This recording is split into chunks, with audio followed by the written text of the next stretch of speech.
आप सभी गुरुमुखों को साफ प्रेम जय सच्चिदानंद जी। श्री सद्गुरुदेव महाराज जी एक बार श्री वचन फरमाए कि भारत में आम तौर पर इस प्रथा का प्रचलन है कि मृत्यु के समय मनुष्य को दीपक दिखाया जाता है और ऐसा समझा जाता है कि इससे उस व्यक्ति को मुक्ति मिल जाएगी। किंतु कई बार ऐसी परिस्थितियां भी होती हैं कि मनुष्य के श्वास निकल जाते हैं परंतु उसे दीपक नहीं दिखाया जा सकता। तब उसके विषय में ये कहा जाता है कि उसकी अकाल मृत्यु हो गई है। ऐसा होने पर गया जी एक तीर्थ स्थान का नाम जो बिहार प्रांत में स्थित है वो है जाकर उस मृत व्यक्ति के नाम से पिंड संकल्प कराते हैं जिससे कि उसकी सद्गति हो जाए। इसका अर्थ ये हुआ कि मृत्यु के समय दीपक दिखाने से मनुष्य को मुक्ति मिलती है और यदि उस समय दीपक ना दिखाया जा सके तो मृत्यु के उपरांत पिंड संकल्प कराने से उसे सद्गति प्राप्त हो जाती है। किंतु लोगों की ये धारणा ठीक नहीं है। वास्तविक रहस्य यह है कि मुक्ति प्रदान कराने वाला दीपक ये बाहरी दीपक नहीं प्रतु आंतरिक दीपक है। बाहरी दीपक तो उस आंतरिक दीपक का प्रतीक मात्र है। ये आंतरिक दीपक ऐसे प्रज्वलित होता है जब मनुष्य समय के पूर्ण सद्गुरु से नाम उपदेश लेकर विधि अनुसार भजन अभ्यास करता है तब यह आंतरिक दीपक प्रज्वलित होता है। इसलिए सद्गुरु से नाम दीक्षा लेकर तथा उनसे विधि सीखकर भजन अभ्यास द्वारा आंतरिक दीपक जलाओ। मृत्यु के समय बाहरी दीपक दिखाने का प्रयोजन केवल इतना ही है कि उस समय यदि विचार अथवा चित्त किसी बाहरी पदार्थ में चला गया हो तो बाहर वाले दीपक को देखकर आंतरिक दीपक का ध्यान आ जाए और मनुष्य बाहर पदार्थों से अपनी सूरत को समेटकर उसे अंतर्मुख करे और उसे सद्गुरु के बख्शे हुए नाम अथवा शब्द में लगाएं। किंतु जिसने सद्गुरु की शरण ग्रहण कर नाम उपदेश ही नहीं लिया, योग्य अभ्यास ही युक्ति ही नहीं सीखी, वह भला इस रहस्य को कैसे जान सकता है। प्राचीन काल में ऋषि मुनियों ने ये परंपरा इस उद्देश्य को दृष्टिगत रखकर प्रचलित की थी कि बाहरी दीपक देखकर मनुष्य को आंतरिक दीपक का ध्यान आ जाए। परंतु अब तो ये केवल एक साधारण प्रथा ही बनकर रह गई है और ये धारणा बन गई है कि यदि मृत्यु के समय श्वास निकलने से पहले मनुष्य को दीपक दिखा दिया जाए तो समझो कि उसे मोक्ष की प्राप्ति हो गई। किंतु ये नितांत भूल एवं अज्ञानता है। यदि अंतिम समय मात्र दीपक दिखा देने से ही मोक्ष की प्राप्ति हो जाती तो इस प्रथा के अनुसार सभी मोक्ष प्राप्त कर लेते। भजन अभ्यास करने की तो फिर आवश्यकता ही ना पड़ती। किंतु ऐसा है नहीं। केवल दीपक दिखा देने से ही मुक्ति नहीं मिलती।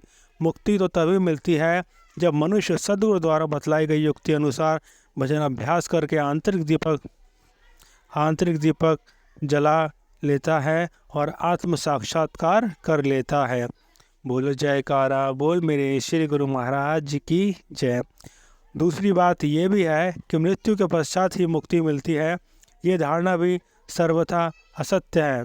वास्तविकता यह है कि जीवन काल में ही भजन अभ्यास द्वारा वासनाओं एवं इच्छाओं पर काबू पाकर तथा अपनी वृत्ति को महासंस्कार से समेटकर और उससे अंतर्मुख करके जब मनुष्य सहज अवस्था में अवस्थित हो जाता है तो उसी का नाम मोक्ष अथवा मुक्ति है और ऐसे मनुष्य को ही जीवन मुक्त कहते हैं।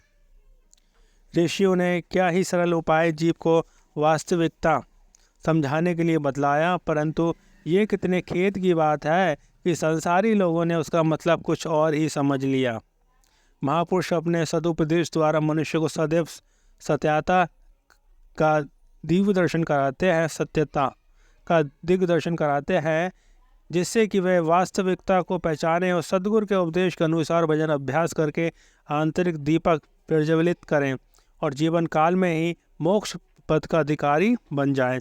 यही दीपक दिखाए जाने का वास्तविक रहस्य है। सभी गुरुमुखों को साप्रेम जय सच्चिदानंद जी।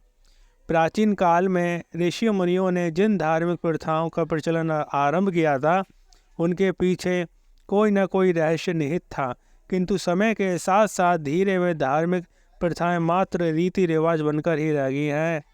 उनके वास्तविक रहस्य से लोग अनभिज्ञ हो गए। महापुरुष जीवों पर दया करके उन प्रथाओं का वास्तविक रहस्य समझाते हैं, जैसे कि श्री सद्गुरुदेव महाराज जी ने अपने श्री वचनों में इस प्रकार का रहस्य उद्घाटन किया कि मनुष्य को मृत्यु के समय दीपक क्यों दिखाया जाता है। आमतौर पर लोगों की यही धारणा है कि मृत्यु के समय दीपक दिखाने से मनुष्य को मुक्ति मिल जाती है। श्री सद्गुरुदेव महाराज जी ने फरमाया कि लोगों की ये धारणा सही नहीं है। केवल बाहरी दीपक दिखाने मात्र से मनुष्य की मुक्ति नहीं होती। मुक्ति दिलाने वाला तो वास्तव में आंतरिक दीपक है। उस आंतरिक दीपक को घट में जलाओ और उसके प्रकाश में आत्म साक्षात करके ही मनुष्य मुक्ति का अधिकारी बनता है। बाहरी दीपक तो केवल इसलिए दिखाया जाता है कि उस दीपक को देखकर उसे आंतरिक दीपक का ध्यान आ जाए और वह अपनी सूरत को बाहरी पदार्थों एवं संबंधों से समेटकर उसे अंतर्मुख कर ले।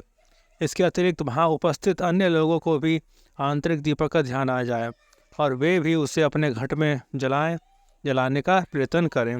किंतु आंतरिक दीपक तभी जलता है जब मनुष्य पूर्ण सद्गुरु की शरण ग्रहण करके तथा उनसे नाम उपदेश लेकर उनका नाम स्मरण करें और सद्गुरु द्वारा बताई गई विधि अनुसार अभ्यास करें।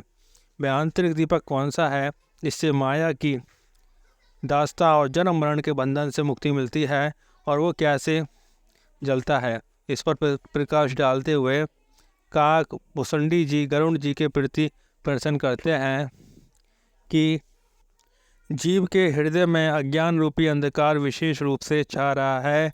इससे ये ग्रंथि दिखला ही नहीं पड़ती, फिर छूटे कैसे? जब कभी ईश्वर ऐसा संयोग जैसे आगे वर्णन किया गया है बना दें, तब कदाचित वह ग्रंथि छूट सके, अन्यथा दूसरा कोई उपाय नहीं। परमात्मा की श्री गुरु महाराज जी हमें पल पल मौका देते हैं कि हमारे गुरुमुख जन भजन अभ्यास करें और जो आपके अंदर ये दीपक जल रहा है रोशनी वाला, इसको देख पाए। क्योंकि हर गुरुमुख जब भजन अभ्यास करेगा तो आपके अंदर पूरा ब्रह्मांड है, पूरी सृष्टि है आपके अंदर। अगर आप भजन अभ्यास करोगे तो वो आप सब नज़ारे देख सकते हो। गुरुमुखों, हमारे श्री चतुर्थ पातशाही गुरु महाराज जी हर बार हर गुरुमुख को यही फरमाते थे कि गुरुमुख